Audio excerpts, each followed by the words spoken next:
Hi guys, it's Kelly and you're watching That Smells Divine. I am so excited for today's video because I got my mail. I literally just raced home as quickly as I could because I knew that this was waiting for me. It's been a long time coming. I'm so excited. Today I am doing my first ever first impressions video, and I'm doing it with Byredo De Los Santos. So I'm really excited to open this. If you are too, then please keep watching. Okay, so I've spoken about this perfume one time on a previous video. I gave you the notes on there, but I'm gonna go ahead and read them to you again. So actually a little bit of backstory before I go into the notes. Byredo is one of my favorite houses. I actually only own one fragrance from them, but I just think that their house is just, I don't know, they're just such a standalone house. I just absolutely love what they put out. Um, Everything I've smelled, with the exception of Mojave Ghost, like I've spoken about this before, for some reason I can't get into it. I can't get into Mojave Ghost, but everything else that I've smelled just smells fantastic. So I'm really excited. I heard back in like December maybe or January that they were doing the De Los Santos fragrance. I literally felt like time was trickling by while I was waiting for it to come out. And it came out and I purchased a sample on Mercari and it arrived into my mailbox this morning.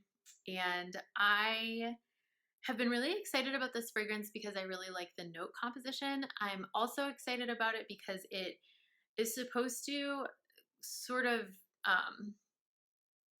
like encapsulate the experience of ceremony, like ritualistic ceremony, honoring past loved ones, honoring, like celebrating their life, but also honoring the grief that comes with that, is what I sort of gathered from what I've read about this fragrance. And the official kind of blurb that they put on their website is that in homage to the traditions of Dia de los Muertos and All Saints Day, De Los Santos captures the transcendent power of coming together in collective ceremonies, translating scent into a new ritual of remembrance. And I just thought that was really cool. And it pairs so perfectly with like the way that I approach scent, which is very much, just tying scent and experience together and being very intentional with that. And I feel like I'm hoping that this is what that fragrance is going to be doing. Also, in a recent review that I read on Fragrantica, Eddie Buligi, I think is how you say his name, mentioned that this scent, he wrote this beautiful review of De Los Santos, but he mentioned that this scent also has a really good accord evolution, which I really, really love in a fragrance. An accord evolution is basically just how the fragrance kind of shifts and changes as the wear time goes on. And so how the notes sort of change from top to heart to base and everything in between. And I kind of liken it to like this is how I sort of think of it, is like the scent experience is like a movie, right? And the scenes are like the top, the middle, and the base, top, heart, and base. And then the notes are like the individual actors, right? So like we have certain actors in certain scenes, and that's kind of the way that I look at it. And I love a fragrance that just changes and evolves like through the entire wear. I love that. I absolutely love that because you have like these different phases of the fragrance. So that is accord evolution. And yeah, supposedly this has a good one. So the notes in Byredo De Los Santos, the top notes are clary sage and mirabelle, which I love those. The heart notes are orris and sisti oil, which I don't really know what that is.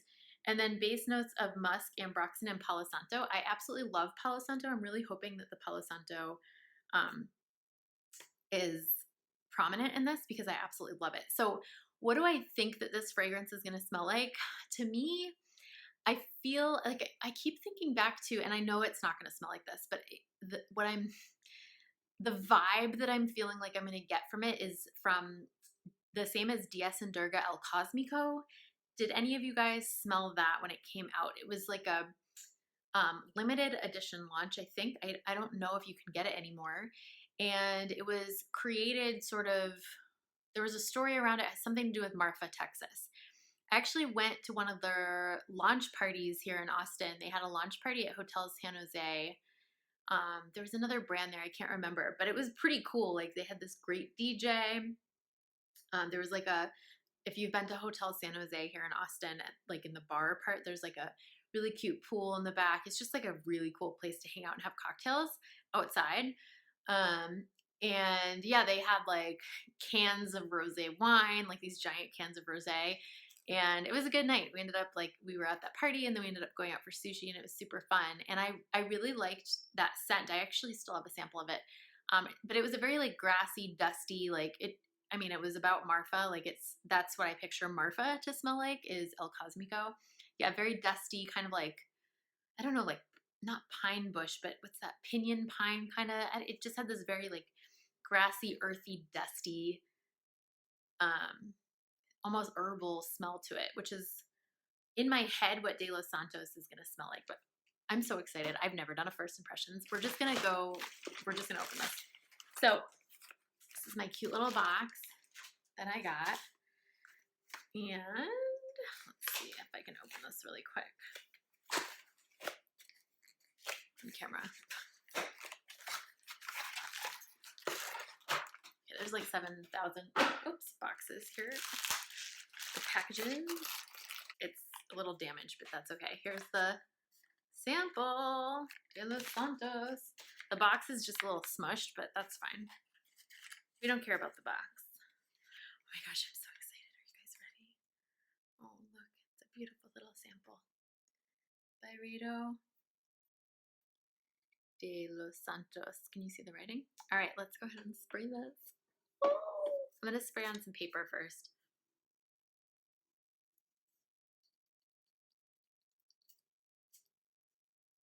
I'm so excited. I've never.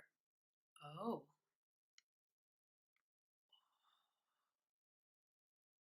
Oh my. Oh my goodness. This is interesting. Okay.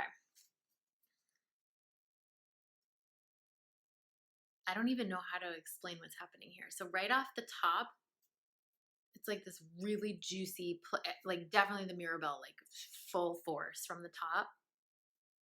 But I also smell the clary sage very like subtly in the background, but there's something else that I'm smelling that I can't put my finger on, and it smells absolutely delicious. I'm gonna spray it on my skin. Do I have anything? No.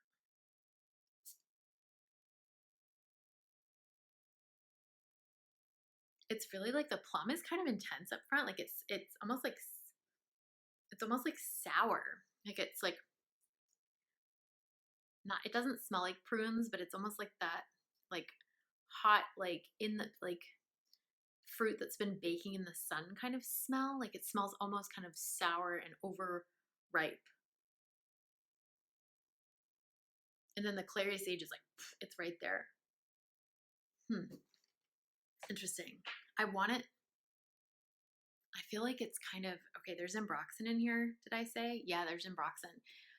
I know this happens to people. For me, whenever there's Ambroxan in something, like I can't fully smell it, even though like everybody around me can. Like I know that that's a thing. You can become as anosmic, if that's the right word, with the Ambroxan. This smells really good. It smells like you're hiking through a desert. It's just kind of like, I want it to have like a cloud around me, and I can't really smell it. Like I smell it right at the top with that plum, and then it just kind of dissipates. But I'm gonna go downstairs. Ian's in the bathtub right now. I'm gonna walk in and I'm gonna see what he says, and then I'm gonna come back and I'm gonna tell you, because he might be able to smell it better than me. So I'll be right back. Okay, so Ian's exact words were, "You'd have to swim in that shit." So maybe he's anosmic to Ambroxan as well. I love the way it smells. Maybe I'm getting the Oris. I do love the way it smells. Like if I have my nose like up in my arm, like it smells really good.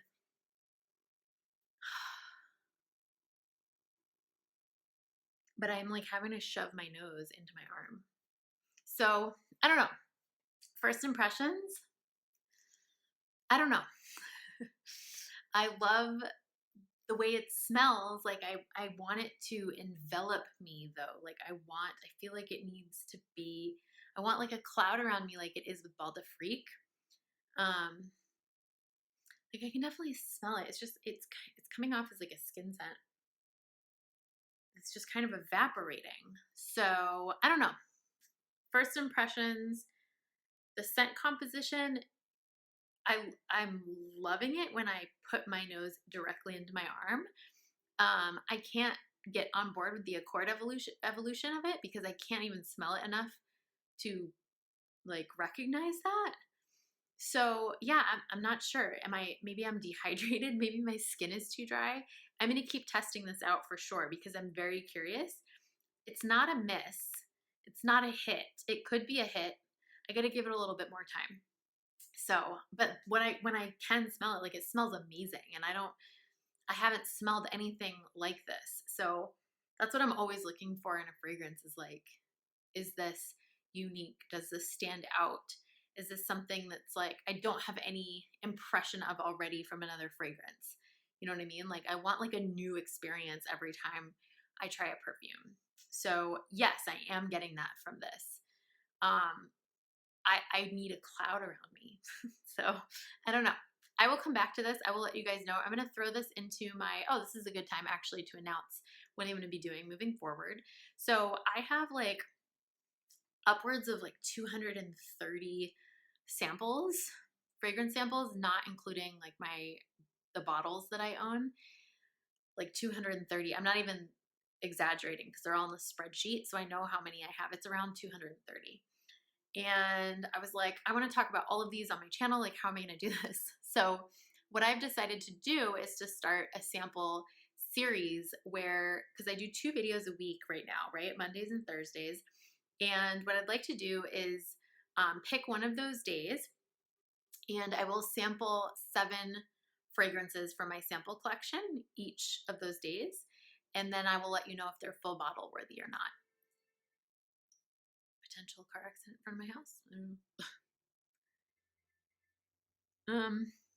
So anyway, so then, yeah, so then it'll like help me actually move through my samples a little bit better with some intentionality because I can just like consciously be like, okay, do I want a full bottle of this? Yes. Okay, do I not? No. Okay, now what am I doing with the sample? Am I going to give it away? Am I just going to keep wearing it and keep testing it? You know, like right now it's just kind of, it's an explosion. Like my fragrance collection is all over the place. It's just kind of it's turning into a little bit of a nightmare. So that's my way of like how I'm planning on moving forward with some organization in my life. But I'm going to throw this into the samples and I will keep wear testing it and I will talk about it again when I do one of my samples, 7 sample series is I think what I'm going to call it. So this is Byredo De Los Santos.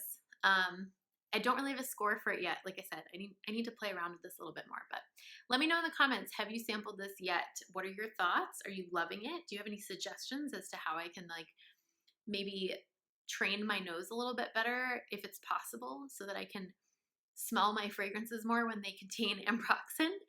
And oh, our little lizard friend is back. Oh, I have like a lizard that comes and visits me when I'm filming videos. Yeah, let me know in the comments. And if you haven't already subscribed to the channel, subscribe, hit the notification bell to receive emails or notifications of future videos. Go ahead and like this video if you would. I really appreciate all of your support. And thank you so much for watching.